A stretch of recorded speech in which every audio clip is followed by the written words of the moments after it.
Friends, welcome back. तो आए हैं करने सेकंड पार्ट। वीडियो का टाइटल है major Gaurav Arya explain side effects of observations by जज of Supreme Court of India.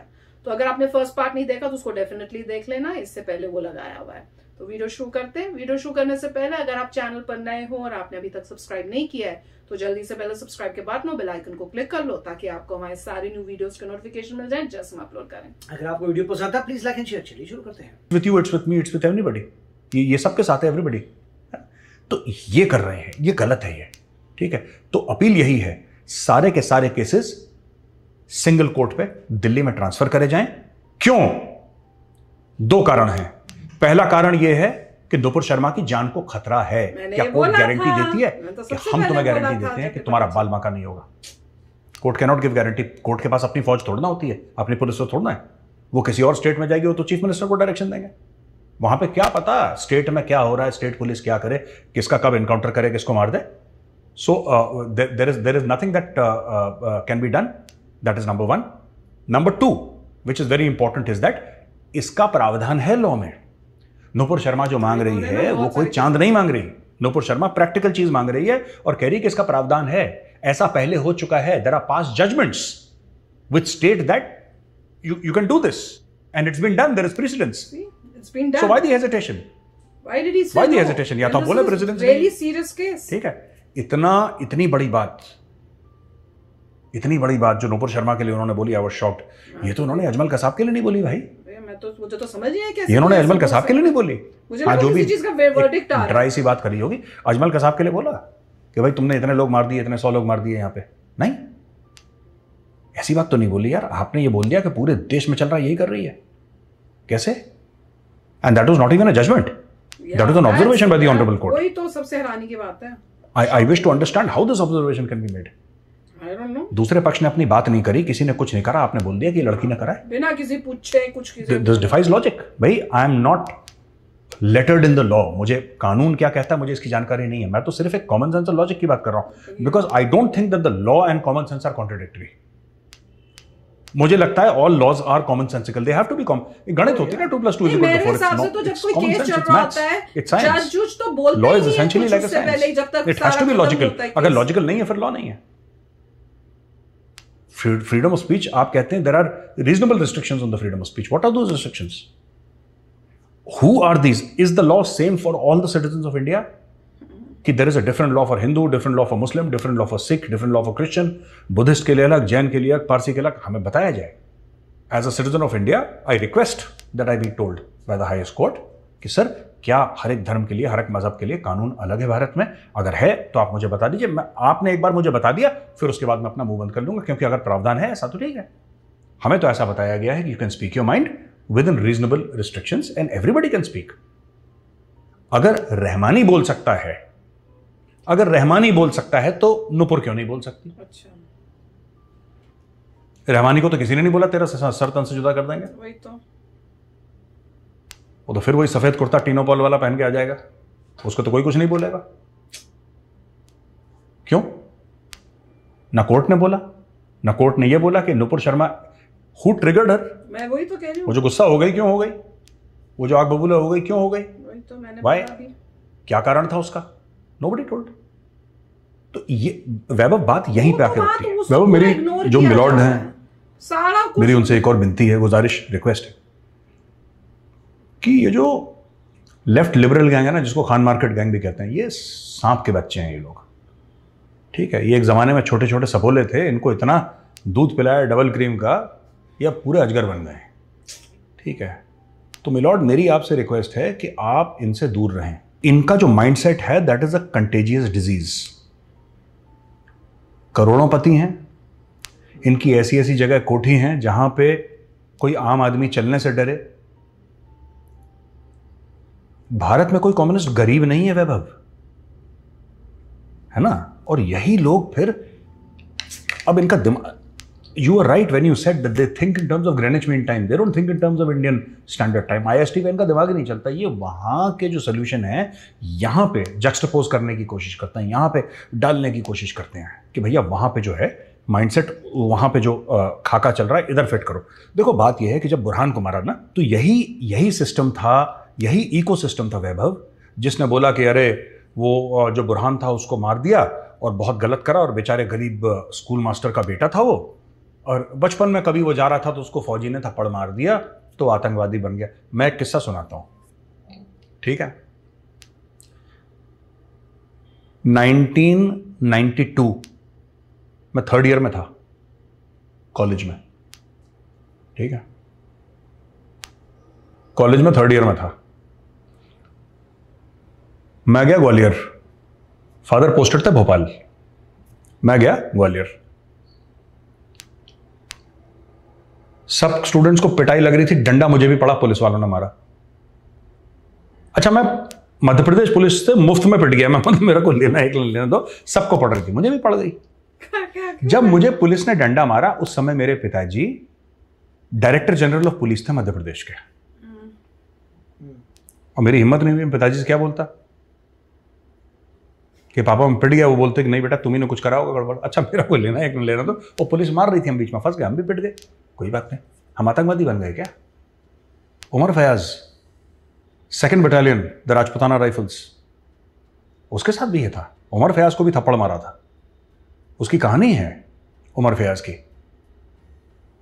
वो तो एनडीए चला गया, उसने तो वर्दी पहन ली फौज की, लेकिन उमर फयाज की स्टोरी क्या सुनाएगा लेफ्ट का इकोसिस्टम? कभी नहीं सुनाएगा। उस उमर फयाज की स्टोरी सूट नहीं करती, उनको बुरहान वानी की स्टोरी सूट करती है कि गरीब स्कूल मास्टर का बच्चा था, और उसको जब मैं आया था इनिशियली मीडिया में बुरहान वानी के उसके न्यूट्रलाइजेशन के बाद, तब मेरे ऊपर भी इन लोगों ने काफ़ी तनकीद करी थी कि तुम ऐसा बोल रहे हो कि बुरहान को मार दिया, अच्छा करा। मैंने बोला फौज में तो सिखाते हैं मार दिया, इसमें रोना क्या है? Indian Army is not an NGO ना। If you are an enemy of India they will kill you, they will find you, they will kill you. और मैंने ये भी बोला कि जमीन छोटी पड़ जाएगी तुम्हारी, कश्मीर की, दुनिया की जमीन छोटी पड़ जाएगी, राष्ट्र rifles will Hunt you down.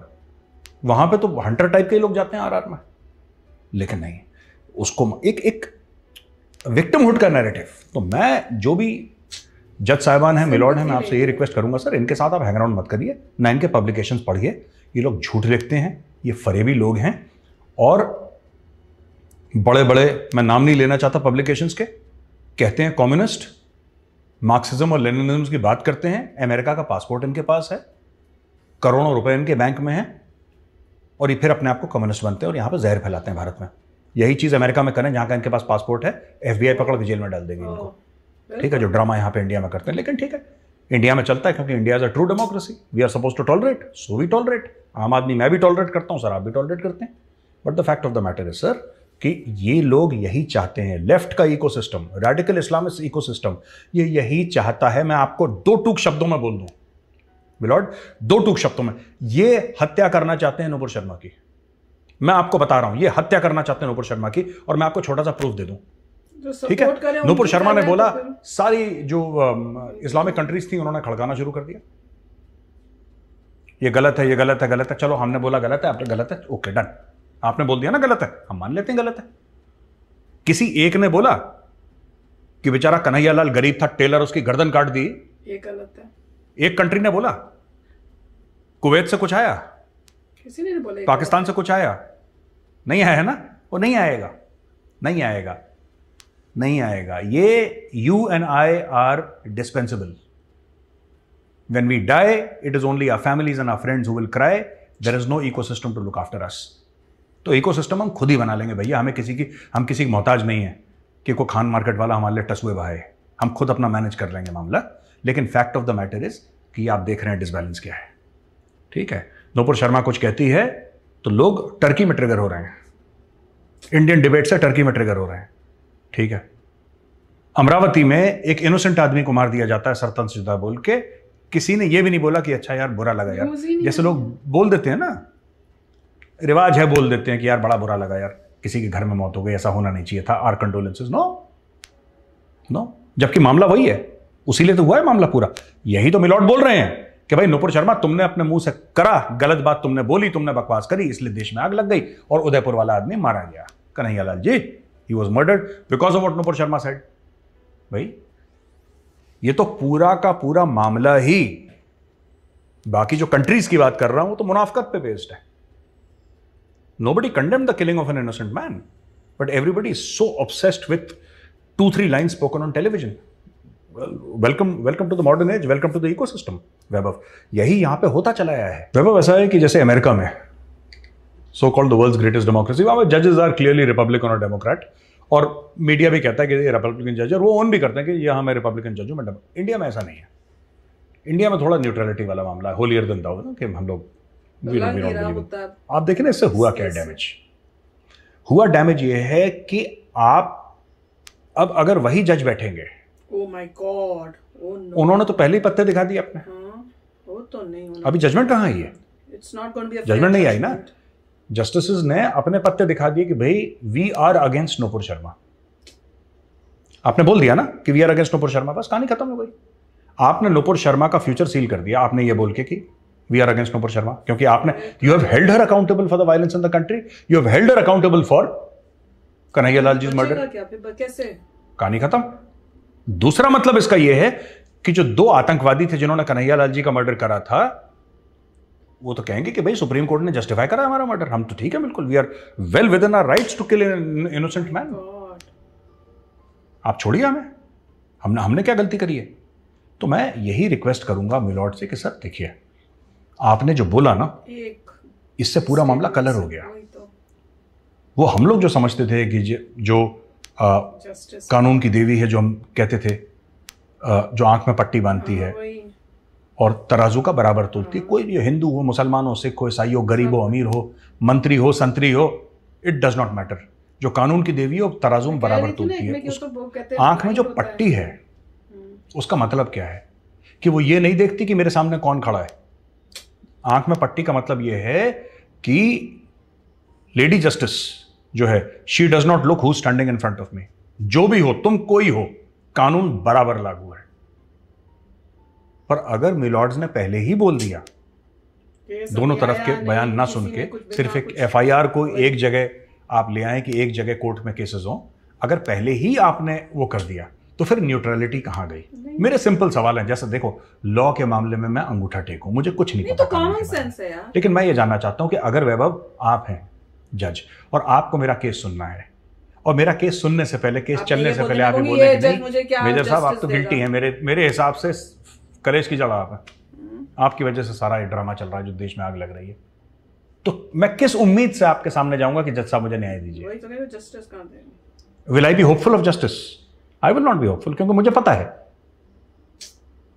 पता है यही चीज मैं किसी, और मैं माफी चाहूंगा अगर मेरा जो एग्जांपल दे रहा हूं मैं किसी को ऑफेंड करे. I don't mean to offend and I hold all the justices in very high regard. But हमारे महाभारत में भी यही था.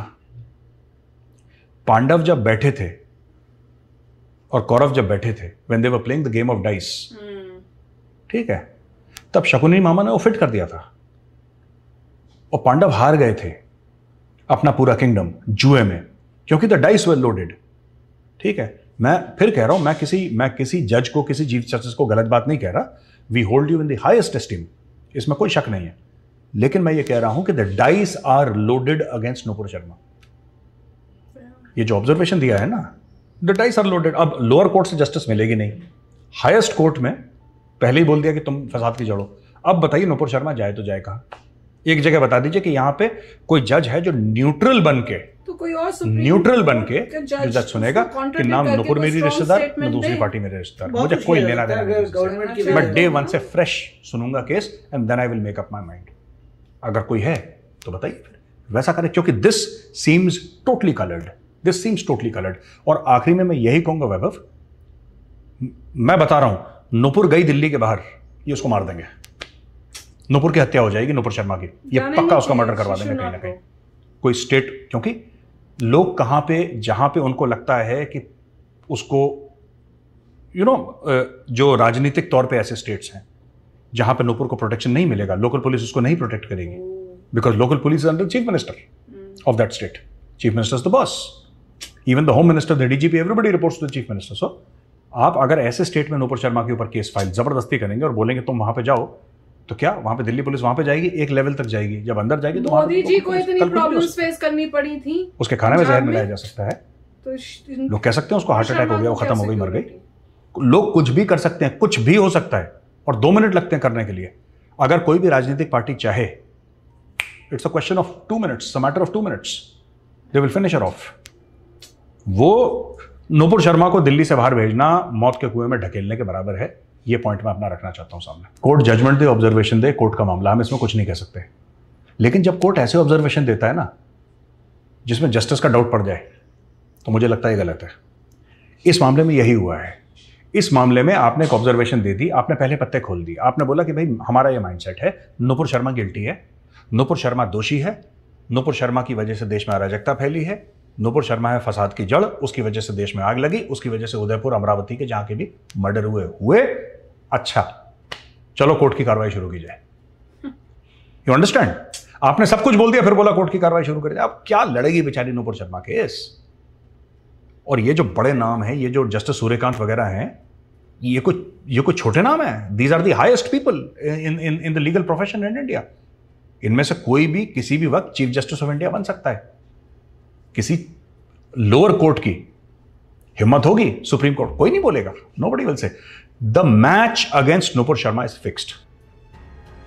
तो फ्रेंड्स, सीरियसनेस ऑफ मैटर को रियलाइज करना पड़ेगा कि this is a very serious matter और बहुत अलार्मिंग सिचुएशन हो रही है इंडिया में कि सुप्रीम कोर्ट, जिसको हम कंसिडर करते हैं न्याय का मंदिर, वहां से अगर इतनी हाई पोजीशन में ऐसे स्टेटमेंट दिए जा रहे हैं जिसमें अभी केस नहीं हुआ, किसी भी पक्ष ने अपने कोई फैक्ट्स, कोई बात नहीं की, कुछ नहीं पता अभी कोर्ट को, दोनों साइड्स को सुना नहीं है, और वहां से जो इतनी हाई पोजीशन का कोई जज पहले से बोल दे कि भैया ये बंदा है, मुझे नहीं पता कुछ भी, पर ये बंदा है जिसने गलती की है, यही क्रिमिनल है, इसी ने सब किया है, यही गिल्टी है। उसने पहले ही गिल्टी बोल दिया, यही बोला ना, शी इज गिल्टी। अभी कुछ भी नहीं हुआ, अभी केस नहीं आया, कुछ नहीं हुआ, और तुमने बोल दिया शी इज गिल्टी।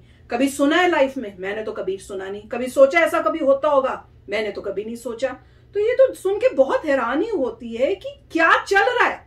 मैं तो इस शौक में हूं कि ये चल क्या रहा है, ये पॉसिबल हुआ कैसे, और अब जब पॉसिबल किसी ने ऐसा किया है तो अभी तक कुछ स्टेप्स लिए क्यों नहीं जा रहे, कोई एक्शंस क्यों नहीं लिए जा रहे? मुझे तो वो भी समझ नहीं आता कि भैया पहले पता करो ये ऐसे क्यों किया, उसके ऊपर फिर एक्शन लो। अगर दिस इज रॉन्ग तो एक्शंस लो, ताकि एटलीस्ट जब इनका केस आए तो इनको जस्टिस तो मिले। जैसे कह रहे हैं, मैं तो पहले ही कह रही हूं, जस्टिस कहां मिलेगा इनको? वहां पे पहले से सब वैसे बैठे हुए जो बोल रहे हैं। तो मुझे तो कुछ समझ नहीं आ रहा कि ये किस टाइप से क्या चल रहा है, हो क्या रहा है। देखिए, पॉइंट यही है कि मैंने पहले भी कहा था कि इन्वेस्टिगेट करना पड़ेगा कि किसी सीनियर जस्टिस ने सुप्रीम कोर्ट के ऐसी ऑब्जर्वेशन क्यों दी, क्योंकि वो अनरिलेटेड थी जिस टॉपिक के लिए उनको ऑब्जर्व करना था। क्वेश्चन ये था कि एफआईआर कंसोलिडेट करना है, उसको भी मना कर दिया। उसके बारे में जो आपको बोलना है बोलिए, मगर उसके साथ जो और बातें बोली हैं वो उसमें कुछ प्रॉब्लम है, और इसको जो है वो एक पोजीशन ऑफ पावर पे है, तो कोई और पर्सन जो उतनी ही पोजीशन ऑफ पावर पे हो या उससे ज्यादा हो, उसको इसमें देखना पड़ेगा। साधारण इंसान इसमें क्या कर सकता है, राइट? इसमें इतना जरूर है, इतना पता है आपको कि गवर्नमेंट जो है काफी इफेक्टिव है, काफी एफिशिएंट है, और गवर्नमेंट में ही कहीं किसी को इसमें थोड़ा देखना पड़ेगा कि ऐसा ऑब्जर्वेशन क्यों गया था और इसकी वजह से क्या क्या प्रॉब्लम आ सकती है। इसका मतलब तो जैसे कह रहे हैं कि अगर हिंदू गॉड्स के बारे में कोई नेगेटिव बोलता है तो कुछ भी नहीं होता, मगर अगर कोई दूसरे हिंदूज कुछ ऐसा बोलते हैं तो प्रॉब्लम आ जाती है। इवेंचुअली वोटिंग में इसका फर्क पड़ेगा, सभी लोग जो है वोट करेंगे कि ऐसा एजेंडा मैनिफेस्टो पे आए जो इन चीजों को ठीक करे, राइट? कोई भी साधारण इंसान यही सोचेगा, देखो ये थोड़ी प्रॉब्लम्स नजर आ रही हैं क्योंकि फेयर आप नहीं अप्लाई कर रहे लॉ को। एक तरफ एक बंदा बोल देता है दूसरे रिलीजन के अगेंस्ट और कुछ होता नहीं है, दूसरा इंसान बोलता है तो आप इतना एक्शन लेते हैं, वो भी वायलेंट, कि लॉ अपने हाथ में ले रहे हैं, लोगों को ऐसे मर्डर कर रहे हैं। 2 भी केसेस आ चुके हैं और होपफुली और कुछ नहीं होगा। तो क्वेश्चन ये है कि क्यों ऐसा हो रहा है, लोगों को सोचना है, और अल्टीमेटली लोगों के हाथ में पावर है वोटिंग की। आप वोट कर रहे हैं और ऐसा हो जाए कि अभी भी मेजॉरिटी है, मगर परंतु आप देखिए कि अगर इतनी जबरदस्त आप जिता दें गवर्नमेंट को और उसी में आप लोगों को कहें कि देखिए ये एक एजेंडा है, आप इन्वेस्टिगेट करिए, आप देखिए, फिर कोई रोक नहीं सकता। अल्टीमेटली जो सीनियर मोस्ट के हैं वो पता करने की कोशिश करेंगे कि ऐसा क्यों हुआ है। अभी क्वेश्चन मार्क है, किसी को पता नहीं है, हो सकता है इंटरनली चल रहा हो। और अगर वो कह रहे हैं कि ऐसा कोई आ गया और उसकी वजह से नूपुर शर्मा जी के अगेंस्ट जो है अब पता चल गया किस टाइप से डिसीजन आने वाला है, और तो मुझे पता नहीं है लीगल क्या होता है फ्रेमवर्क, मगर ऐसी स्टेटमेंट अगर किसी पर्सन ऑफ पावर में आ रही है तो आपको साधारण इंसान को लगता है कि ये सही नहीं है। बिल्कुल राइट। और सारा जो लीगल सिस्टम होता है साधारण इंसान की सोच पे ही बेस्ड है। अगर आप यूएस में देखें ज्यूरी सिस्टम है, ज्यूरी में क्या होता है, जब भी कोर्ट केस लड़ा जाता है ज्यूरी बैठी होती है, 10 लोग बैठे होते हैं, वो साधारण जनता से जाते हैं और जो ज्यूरी डिसाइड करती है वो होता है, ज्यूरी कॉमन मैन है। इसका मतलब लॉ है कि जो साधारण इंसान सोचता है वही होता है। तो साधारण इंसान अगर सोच रहा है कि ये ठीक नहीं है, then that is how it is not okay. और उसके पीछे किसी बंदे को जो इक्वल इन पावर है या मोर पावरफुल है, उसको रीजन देखना है कि ऐसा क्यों हुआ। बहुत कंपल्शंस हो सकती हैं, बहुत बड़ी प्रॉब्लम जिसे कॉन्स्पिरेसी थ्योरी बोलते हैं, किसी को पता नहीं, बहुत कुछ हो सकता है अंदर जिसकी वजह से उन्होंने बोला, वी डोंट नो। तो इन्वेस्टिगेट करके पता चलेगा। मगर फिर भी काफी अच्छा वीडियो था कि इस टॉपिक पे वो बोल रहे हैं कि ऐसा ऑब्जर्वेशन बोलकर आपने कैसे डिसीजंस आने वाले हैं वो अभी से काइंड ऑफ सेट कर दिया, जो ठीक नहीं है। बिल्कुल। और मैं तो उस बात पे भी हैरान हूँ कि उन्होंने जो रिक्वेस्ट की थी बहुत ही अप्रोप्रिएट थी, उनकी सेफ्टी के लिए थी कि भैया सारे एफआईआर को इकट्ठे कर दो। उसको और अगर उसे रिजेक्ट कर दिया तो आई डोंट नो व्हाई। वही मैं बोल रही हूँ कि भैया क्यों रिजेक्ट कर दिया। It was not something like वो कहीं भाग रही है या कुछ, शी इज सेइंग कि मैं आ जाऊंगी। अब मुझे क्वेश्चन ये है कि अब एक बार रिजेक्ट हो गया तो can she appeal again? I hope so. And इस बारी कहाँ अपील करें जहां पे उनको जस्टिस मिले, मतलब करेक्ट जस्टिस मिले, इस टाइप से कोई बायस्ड बंदा ना हो, वो भी क्वेश्चन है। तो आप भी शेयर करना अपने थॉट्स। चलते हैं, मिलेंगे नेक्स्ट वीडियो में बहुत ही जल्द। Till then please take care and bye bye. तो अगर आप मेरे इस चैनल पे नए हो तो जल्दी से सब्सक्राइब के बटन को हिट करो और बेल आइकन को क्लिक करो ताकि आपको मेरा जब नया वीडियो मैं लगाऊं आपको उसके बारे में जल्दी से पता चल जाए।